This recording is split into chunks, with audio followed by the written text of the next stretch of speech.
Un flic de Denver, surdoué, accro à la coque, pourri jusqu'à l'os et pas fichu d'admettre qu'il vaut mieux qu'il divorce.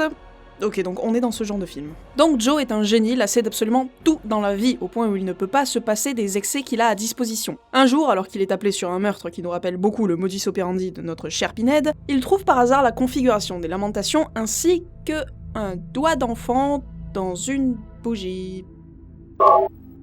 Au passage, il vole une fiole de drogue qu'il a trouvée du premier coup dans un bouquin, puis il pique les thunes qui se trouvaient dans le porte-monnaie de la victime pour aller voir une prostituée. Je sens qu'il va être difficile à apprécier ce personnage. Au cas où vous connaîtriez pas, Joe est un archétype de flic hard-boiled. Il a la totale. L'alcool, la drogue, le cul, la femme et la fille qui l'ignorent allègrement, les vêtements sombres, les lunettes, il a même la musique. C'est un cliché d'anti-héros qui était très populaire à une époque et qui a notamment donné Max Payne. Le jeu, hein. Pas le film. Pitié, pas le film. Donc le lendemain de sa soirée d'homme marié, Joe tente d'ouvrir le cube. Il y arrive et s'endort pour rêver de Cénobites, qui ont des designs sympas et déjà plus originaux que... mais qui me font plus penser à des monstres de Silent Hill que Hellraiser. Je sens qu'on va beaucoup parler de jeux vidéo dans cet épisode. Et pour la première fois dans cette série de films sur les plaisirs sadomasochistes, on voit quelqu'un qui prend son pied avec des Cénobites. C'est dégueu, c'est dérangeant, ça pique, et c'est tout ce qu'on attendait. Bon, Joe se rend compte que c'est un peu chelou quand même, et tente de s'enfuir, mais tombe sur Pinhead, puis il se réveille pour se casser du motel en y laissant la nana avec qui il a passé la nuit. Une fois à son bureau, il reçoit un coup de fil de cette dernière, qui a l'air de pas passer un bon moment, il se rend à nouveau au motel pour la trouver morte dans la salle de bain où il a ouvert le cube. Il demande à son coéquipier de le couvrir, ce qu'il fait à contre-cœur. Après avoir effacé toute trace de sa présence, il découvre à nouveau un doigt d'enfant sans rigidité cadavérique, ce qui indique que l'enfant est encore en vie. Joe décide que son but principal en tant que personnage, c'est de trouver l'enfant, même si pour tout le reste, il ne fait preuve d'absolument aucune empathie pour personne. Il trouve la personne à qui appartient les empreintes de la première scène de crime, et... Bonjour les enfants! C'est l'heure de découvrir ton fantasme! C'est trop loin? Donc il s'agit d'un perceur tatoueur masochiste à qui la première victime devait de l'argent, puisqu'il a pris la configuration des lamentations à un homme qu'on appelle l'ingénieur, sans le payer. Je me demande bien qui ça peut-il bien être. Dans un film qui s'appelle Hellraiser, qui peut bien être le méchant? Après ça, Joe va voir un de ses indiques, un vendeur de glace et de drogue, à qui j'achèterais même pas une feuille de PQ en cas d'extrême urgence, mais apparemment les enfants de Denver n'ont aucun réflexe de survie basique. Ce dernier lui raconte l'histoire d'un homme qui a eu affaire à l'ingénieur, Terry, un proxénète qui travaillait pour l'ingénieur et qui est tombé amoureux d'une de ses filles. Ils s'enfuient donc ensemble. Mais l'ingénieur refuse qu'on lui vole quelque chose qui lui appartient et a donc enlevé la nana. Terry a tenté de traquer l'ingénieur pour retrouver sa femme, mais a échoué. Un jour, alors qu'il est rentré chez lui, il retrouve dans son lit la tête de sa femme avec une note lui indiquant où trouver le corps.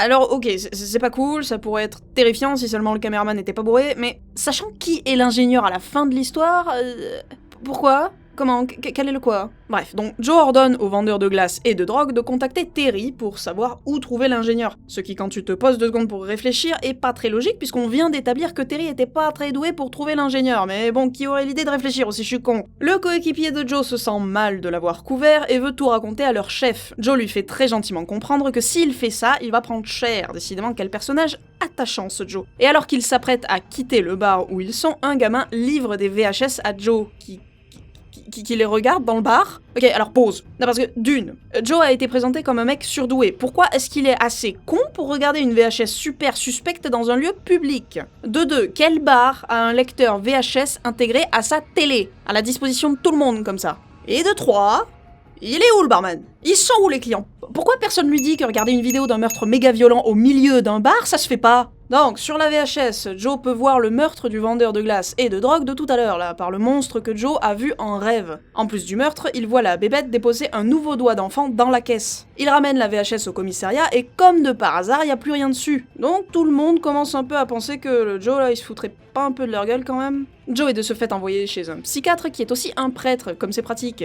à qui il va raconter l'histoire du cube. Heureusement, ce dernier la connaît déjà et assure à Joe qu'il croit en son histoire. Pendant ce temps, les flics retrouvent le corps du vendeur de glace et de drogue exactement comme il a été décrit par Joe, et ce dernier leur dit où trouver le doigt coupé, ce qui n'aide pas son coéquipier à le croire innocent. Sur le téléphone du vendeur de glace et de drogue, Joe tombe sur un message de Terry qui lui donne l'adresse à laquelle il peut trouver l'ingénieur. Et on se retrouve téléporté dans un western de nuit avec des cow-boys ninjas qui défoncent sa gueule à Joe. Ok, c'était chelou. Il va voir le prêtre psychiatre qui va lui en raconter plus sur la configuration des lamentations. Il rentre chez lui, histoire de bien foutre la trouille à sa femme et à sa fille, et bon Dieu, j'avais totalement oublié qu'il avait une famille à ce stade. Il s'endort pour se faire réveiller en 2 secondes par un coup de fil. Apparemment, l'ingénieur aurait rendu une petite visite aux parents de Joe, dont on ne connaissait pas l'existence avant cet instant précis, mais bon, l'exposition c'est pour les bébés. Il se rend à leur maison de retraite, les trouve tranquilles dans leur chambre, sa mère lui fait bien comprendre que c'est un fils indigne, puis il se retrouve dans la pièce qu'il voit en rêve depuis le début du film. Donc, ok, il fait un rêve là. Film, y a pas de suspense, on sait qu'il dort. Film, cesse donc de nous prendre pour des... voilà. Donc tout ça n'était qu'un rêve, mais en se réveillant, Joe reçoit le même coup de fil qu'il a eu en rêve, et à ce stade, je ne peux pas m'empêcher de me dire que le film nous fait tourner en rond pour se foutre de notre gueule. Ou pour atteindre les 1h30. À vous de voir. Alors on recommence, Joe va à la maison de retraite et fonce arme au poing vers la chambre de 2 petits vieux. Il se fait arrêter, oui, l'inverse m'aurait déçu. L'infirmière lui dit que ses parents ont disparu depuis le matin même, ils se rendent dans la chambre et découvrent que le lit est plein de sang. Ce qui veut dire que les infirmières ont découvert que 2 petits vieux qui peuvent pas se déplacer seuls ont disparu et elles ont même pas fouillé la chambre. Film, si tu continues comme ça, je vais penser que tu me trouves bête. Donc dans la chambre qu'apparemment personne n'a fouillé, Joe retrouve un cadeau avec 2 doigts coupés et une adresse. Il croise son coéquipier qui lui dit enfin qu'il est le seul lien entre toutes les victimes et qu'il agit clairement comme un criminel. Il se bagarre et Joe se barre. Il se rend à l'adresse qui lui a été laissée et trouve une longue vue pointée vers l'immeuble d'en face. Il regarde au travers pour assister au meurtre de son coéquipier par le même monstre que d'habitude, et encore une fois ce dernier dépose un doigt coupé sur la scène. Un téléphone sonne dans la pièce où se trouve Joe et l'ingénieur lui dit de rentrer à la maison. Il rentre donc à la maison. Je sais quel talent d'écriture t'as vu. Pour retrouver sa femme et sa fille mortes, gelées, sur le pilier que Pinhead se trimballe depuis le premier film. Putain, c'est vrai que c'est un Hellraiser, j'avais totalement zappé. Donc cette fois-ci, leur mort est clairement surnaturelle. Le psychiatre prêtre débarque avec sa petite croix à l'envers, comme c'est mignon, et révèle que c'est lui l'ingénieur. En même temps, il n'y avait pas d'autre PNJ, donc on s'en doutait un peu. Et en fait, l'ingénieur, c'est Pinhead. Non, c'est pas vrai. C'est bon, vous le sentez le sarcasme là, ou il faut que je sois moins subtil? Et pour le dernier quart d'heure du film, on a affaire à une séquence de métaphores beaucoup trop longue, juste là pour nous expliquer que le gamin à qui on coupait des doigts depuis le début, en fait, c'était Joe, et le monstre qui est en fait un cénobite qu'on voit depuis le début, en fait, c'était Joe aussi. Genre, c'est ses vices physiques à comprendre pour lui l'alcool, la drogue et le sexe, mais pas le rock'n'roll, qui détruisent littéralement son mental représenté par le gamin. Et à la toute fin, en fait, il se réveille dans la salle de bain du début du film, celle où il a ouvert le cube, et il revit les événements du film en boucle sans pouvoir éviter le meurtre de tous les gens qu'il connaît. Alors ok, mais je le mets où tout ça, moi? Bon, Hellraiser Inferno est sorti en l'an 2000, et il est sorti directement en DVD, sans passer par la case sortie en salle. Réalisé par Scott Derrickson, aussi connu pour... Non, il doit y avoir une erreur dans mes notes, attends... Connu surtout pour avoir réalisé et écrit Sinister et Doctor Strange. Quoi? Comment t'as réussi à passer d'une sombre suite en sortie DVD à un blockbuster hollywoodien? Eh ouais, chapeau bas, monsieur Derrickson. Chapeau bas. Pardon, donc réalisé par lui et avec Craig Schaeffer, qui est la version Cdiscount de Josh Brolin. Zen. Connu notamment pour Et au milieu coule une rivière, La vie à l'envers et Cabal, un film réalisé et écrit par notre chouchou Clive Barker et dans lequel on retrouve ce cher Doug Bradley. Tout est lié. Mais malheureusement, Clive Barker n'est plus au générique de ce Hellraiser. Enfin, à part pour attirer les gens qui lisent pas les petites lignes. En effet, à ce stade, Barker a quitté le navire et on ne peut pas trop lui en vouloir vu le massacre qu'ont fait les producteurs, les Weinstein, sur son dernier pitch. Apparemment, Clive Barker comme Doug Bradley ont totalement détesté ce film, et vu les intentions premières de la saga, je peux tout à fait comprendre. Le jeu d'acteur est inégal, j'aime toujours autant Doug Bradley et James Remar en prêtre psychiatre est tout à fait convaincant, même le coéquipier joué par Nicolas Torturo, j'y crois. Mais alors le héros est totalement antipathique et ne montre que 2 expressions. Neutre, et vient de faire un petit pipi dans son slip. C'est tout. Mais vu la suite, c'est déjà pas mal. La réalisation est à la hauteur du budget d'un direct-to-DVD, on peut pas faire de miracle. Pinhead a malheureusement un côté assez moralisateur, pas très logique vis-à-vis de son personnage, mais vu le peu de temps qu'il a à l'écran, c'est pas trop distrayant. Vous vous en êtes peut-être déjà rendu compte, mais ce scénario ne ressemble absolument pas au Hellraiser qu'on connaît. Et qu'on soit clair dès le début, je suis totalement pour ce genre de changement. Ça m'a beaucoup rappelé les comics Hellraiser qui changent régulièrement de style de dessin et de narration en fonction du personnage dont ils parlent. Parler d'un flic hardboiled qui découvre le monde des Cénobites, le tout dans un film thriller noir, sur le papier, j'adore, j'acquiesce, je valide. Si, le film est construit tel quel dès le début. Ce qui n'était pas le cas ici. Les Weinstein, dans leur génie absolu, ont récupéré un scénario qui traînait dans leur tiroir et ont collé Pinhead dessus à l'arrache, sans essayer d'en faire un réel Hellraiser. C'est pour ça que constamment, pendant le film, il fallait que je me rappelle que j'étais en train de regarder Hellraiser 5. Et je ne dis pas ça parce qu'on ne voit pas assez Pinhead ou quoi. Au contraire, j'ai trouvé ça très rafraîchissant qu'on se concentre à nouveau sur l'histoire d'une personne qui découvre le cube, plutôt que d'essayer désespérément de rajouter du lore encore et encore jusqu'à ce qu'il n'y ait plus aucune logique. Non, je dis ça parce qu'on dirait que les scénaristes payés au lance-pierre pendant 1h30 pour retravailler le script déjà existant n'avaient aucune idée de comment y intégrer le monde de Hellraiser, qui, il faut l'admettre, est pas l'univers le plus simple à appréhender dans le fond. Bon, en surface, il suffit de caler Pinhead par-ci par-là, quelques chaînes qui pendent du plafond, un cube doré, de la violence et un peu de cul, et vous aurez un truc qui ressemble vaguement à Hellraiser. Mais qui ne l'est pas. Alors, je le dis de suite, ce qui suit est ma théorie, la seule que j'ai pu trouver qui explique le pourquoi et le comment de tout ce qui se passe. C'est pas une explication officielle, c'est littéralement ma théorie bullshit, ok? On est bon? Ok. Donc selon moi, dès que Joe a ouvert la boîte, Pinhead l'a transformé en Cénobite. Celui qu'on voit tout le long du film. Et ce qu'on voit dans le film est en fait l'humanité de Joe qui se retrouve dans la dimension spirituelle, la même que celle où se trouvait Spencer Elliott dans le 3 et dans lequel il revivait en boucle la guerre. Là, Joe revit en boucle la mort de tous ses amis et de sa famille sans qu'il ne puisse rien faire. C'est son purgatoire spirituel perso, pendant que sa forme Cénobite existe sur Terre et en enfer aux côtés de Pinhead. Voilà, c'est pas parfait comme explication, je vois pas trop pourquoi Pinhead s'occupe personnellement de torturer psychologiquement Joe. Genre, est-ce qu'il fait ça pour tous les Cénobites? Parce que là, à force, ça doit lui faire un sacré emploi du temps, hein. Bon alors, si on prend le film tel qu'il est et pas juste comme une suite, ici on est face à un concentré de clichés sur les flics hardboiled. On a la narration en voix off super cynique sur le monde, la musique de film noir, le personnage principal qui abuse d'absolument tout ce qu'il peut trouver, etc. Mais pour créer un personnage hardboiled, il y a une certaine balance à atteindre entre les mauvais côtés du personnage et l'empathie que peut ressentir le spectateur pour lui. Là, malheureusement, Joe n'a pas assez de bons côtés pour balancer ses mauvais côtés. Suffit pas de lui donner une femme et une fille pour qu'on s'attache à lui, hein. Regardez Max Payne. Concrètement, c'est un connard, mais on a assez d'indices sur sa réelle personnalité pleine d'amour pour sa famille disparue et ses amis pour comprendre que ce côté connard est une carapace qu'il s'est faite après des événements traumatisants. Ici, Joe n'est que un connard qui maltraite tout le monde. Et c'est pas parce qu'il fait un bisou à sa fille qu'on va l'apprécier tout d'un coup. Et cela étant dit, le film se regarde assez facilement. Ça a pas été une corvée à mater comme pour Hellraiser 4. Tout bêtement parce qu'ici, il n'y a aucun élément de Hellraiser qui est en jeu. Dans le 4, j'ai souffert au visionnage parce que le film avait un potentiel immense. On avait une chance d'en apprendre plus sur l'enfer, sur Pinhead, sur Angélique, sur le cube et sa création. Mais tout a été déchiqueté par les producteurs. Les Weinstein. Ici, comme on suit un personnage lambda et sa découverte de l'enfer, ça ne va rien changer au film précédent. Donc on regarde un petit thriller en direct ou DVD sans grand budget dans lequel il se trouve que Pinhead s'est tapé l'incruste. Bref, donc Hellraiser 5, une suite qui n'y ressemble pas, mais ça n'en fait pas pour autant un mauvais film, juste une mauvaise suite. Et encore, si tu tords ton cerveau dans tous les sens, tu peux te trouver une logique, c'est faisable. Allez, je suis sûre que les autres suites vont être passables aussi. Pourquoi tu me regardes comme ça ?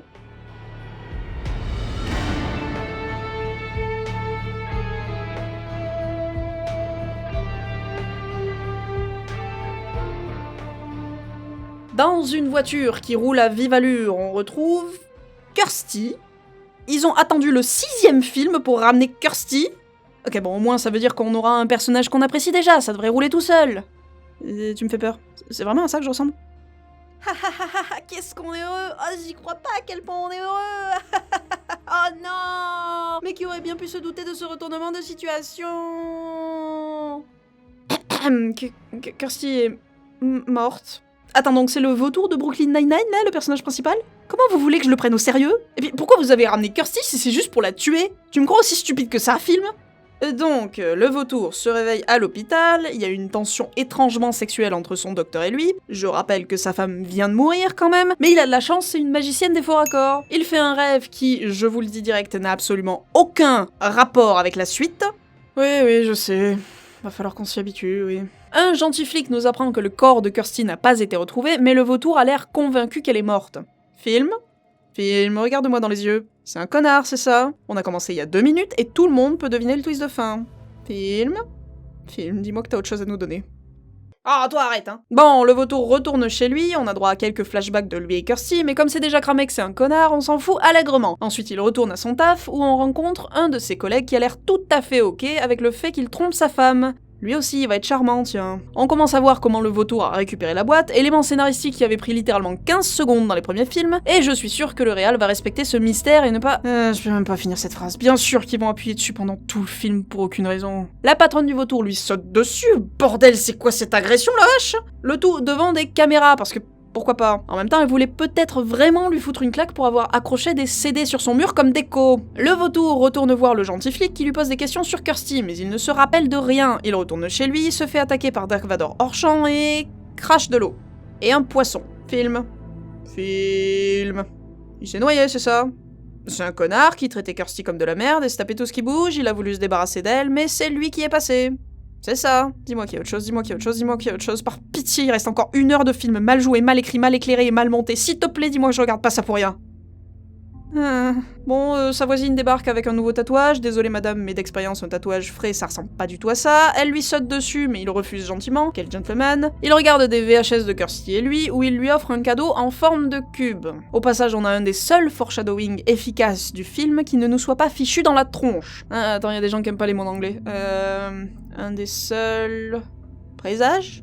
Mais pas le temps pour le scénario, la patronne du vautour débarque pour lui sauter à nouveau dessus. Il refuse à nouveau, mais dans la caméra qu'on a absolument pas vue avant, il se voit accepter ses avances et prendre son pied. Et c'est une idée cool ça, de voir plusieurs possibilités dans la même timeline. Dans le même espace-temps.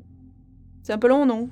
Ok, film, on a compris, c'est certainement ce qu'il a fait dans le vrai monde de la réalité véritable. Elle se fait tuer, le vautour est stressé, donc va voir une acupuncteuse, une femme qui pratique l'acupuncture. On a à nouveau un flashback sur son achat du cube, un petit caméo de Pinhead qui commence à s'emmerder dans son coin, le vautour se réveille pour approximativement la 53e fois depuis le début du film, un autre flic plus vénère vient le voir à son travail, tiens c'est chelou que son soi-disant coéquipier soit pas avec lui.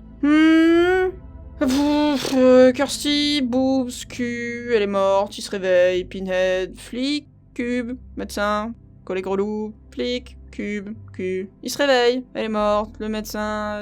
mais à qui vous parlez? Y a personne, Pinhead... Désolé, mais ce film me déprime. Donc en gros, le vautour trompait Kirsty avec sa patronne, sa voisine et son acupuncteur. Et lui et son pote avaient prévu de la tuer en faisant croire à un suicide, pour récupérer son héritage. Son pote lui dit qu'il préfère encore passer sa vie en enfer qu'en prison. Je crois qu'il a pas bien saisi le concept d'éternité, mais à ce stade franchement qui prête encore attention au film. Il se tire alors une balle dans la tête, oubliant un peu que s'il veut que le vautour meure aussi, il aurait fallu qu'il lui tire dessus avant. Merde! Je savais que j'avais oublié un truc. Après un malentendu digne des meilleurs épisodes de sitcom à l'américaine, le vautour est pris en flag avec un pic à glace en main à côté d'un cadavre. Il est amené au commissariat, on revoit le gentil et le méchant flic, jamais dans la même scène, et c'est la même personne, je le savais. Tout le monde le savait. Pinhead réapparaît pour nous faire le résumé de ce qui s'est vraiment passé. Vous êtes prêts? Non, vraiment, vous êtes prêts? Parce que si le film m'a saoulé jusque-là, on va arriver au moment où il m'a réellement énervé. Ok, c'est parti. Donc le vautour est bel et bien un connard qui trompait Kirsty avec 3 meufs différentes et qui avait prévu de la tuer, ça on le savait déjà. Mais pour la tuer, apparemment il a rien trouvé de mieux que d'aller chercher la configuration des lamentations et de la lui offrir pour leur anniversaire de mariage. Donc en plus d'être un connard, il est débile. Bien naturellement, elle pète un plomb, mais décide de l'ouvrir quand même. Kirsty, mon seul rayon d'espoir dans ce film de fond de cuvette, s'il te plaît, fais pas ça.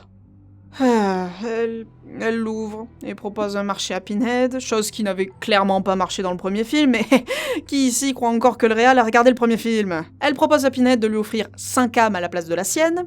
Alors déjà, pourquoi 5? Pourquoi t'as pas commencé par lui en offrir 1, 2, 3 peut-être? Non, Kirsty, elle veut tuer tous les gens qu'elle aime pas. Et ensuite, d'où tu changes Kirsty en tueuse froide et sanguinaire, film. D'où le personnage qui dans le premier film représentait l'innocence et dans le deuxième une figure rassurante presque maternelle, vous la ramenez au bout de 6 films pour en faire une criminelle sadique, sans qu'on ait eu un seul instant de développement de personnage qui pourrait nous amener à ce résultat. À la place, on a droit à 1h30 d'un mec qui a l'air à 2 doigts d'éclater de rire à chaque scène, d'un montage qui arrive même pas à faire un jumpscare basique, de lumière qui me donne des flashbacks des pires moments de saut, d'effets qui ont plus vieilli que ceux de Hellraiser 1 qui à ce stade avait déjà 20 ans, et d'un scénario qui essaye activement d'insulter le spectateur. Oui, le vautour en fait, il est mort, c'était lui la 5e âme, Kirsty l'a tué alors qu'il conduisait.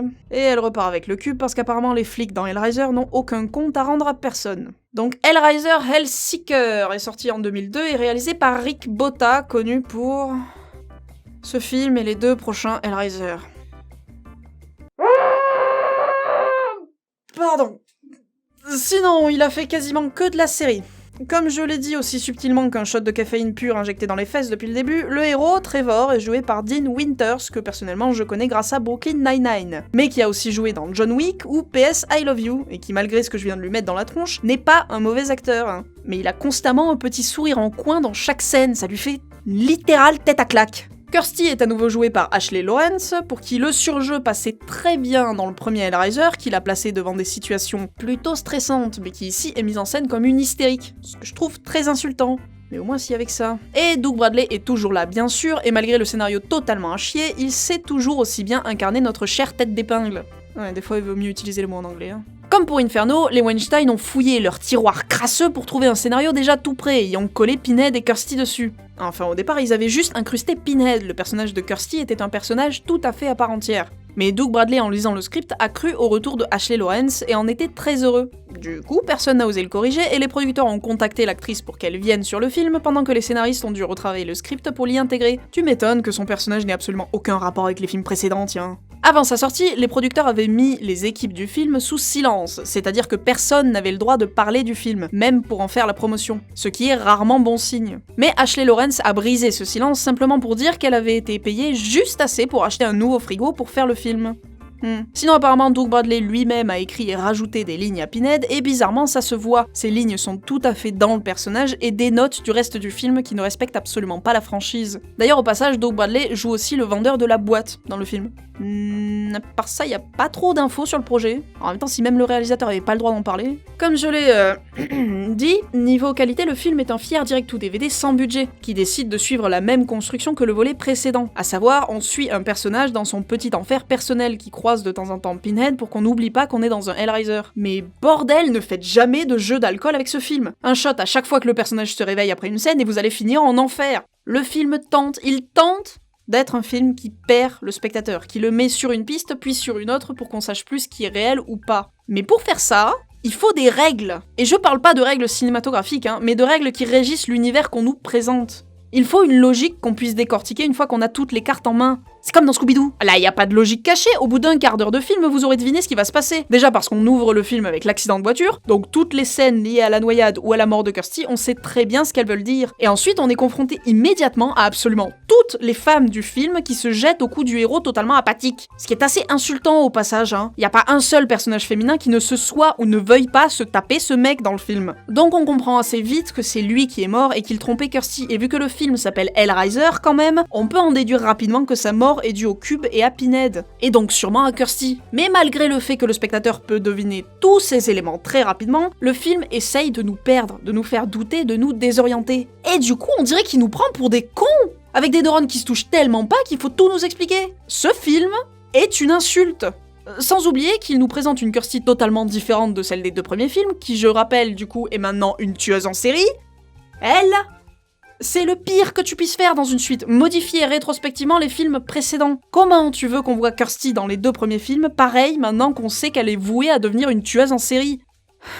Sur le papier, il y avait de quoi fonctionner. On a un pacte entre Kirsty et Pinhead, un homme qui couche dans tous les sens par lassitude de son mariage, quelques visions d'horreur bien trouvées, comme Pinhead en acupuncteur, une mamie qui tricote jusqu'au sang, une caméra qui filme une autre réalité, mais les énormes soucis de cohérence rajoutés aux problèmes de qualité et de budget ont fait de ce visionnage une vraie purge. Et alors même en me tordant le peu de neurones qui me reste après ce visionnage, je ne vois absolument aucune explication sur le fait que le personnage principal ait droit à son purgatoire spirituel hors de l'enfer. Là concrètement, il a juste été victime d'un meurtre. Pourquoi il a droit à un traitement de faveur ? Julia, elle a pas eu à faire ça dans le 2 pour ramener une âme en enfer. Elle a juste ramené un mec en enfer. Pourquoi c'est à Pinhead de jouer les réceptionnistes ? Oh, pas bienvenue, installez-vous, je suis à vous tout de suite, vous prendrez bien un café. Je rappelle qu'il est censé être un des chevaliers de l'enfer, qui ne vient que quand on ouvre le cube en voulant vivre ses tortures. À quel moment tu vois cette tête et tu te dis qu'il a un penchant pour la torture psychologique ?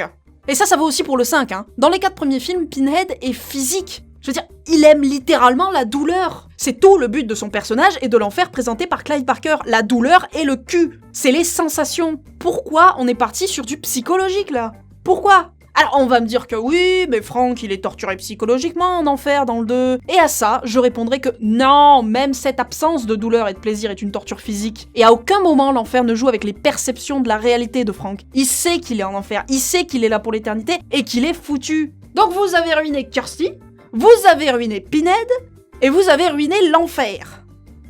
Ah oui, ça va toi, hein, je sais. Les prochains sont pires. Ah bah ça y est, ils ont réussi à m'énerver. C'est il en a fallu 6 quand même hein, pour que je sois colère. Non, les regardez pas ceux-là. Non, ils valent pas le coup. Y a... Le 5 au moins c'est un film. Genre c'est un film qui se tient. Il y a un début, un milieu, une fin. Et alors le 6, y a qu'à voir. J'ai même pas réussi à le résumer au final. Hein. J'ai dû prendre des raccourcis. Donc non. Hellraiser 5 et 6, non. Voilà. Comme d'habitude, partagez, abonnez-vous. Ciao!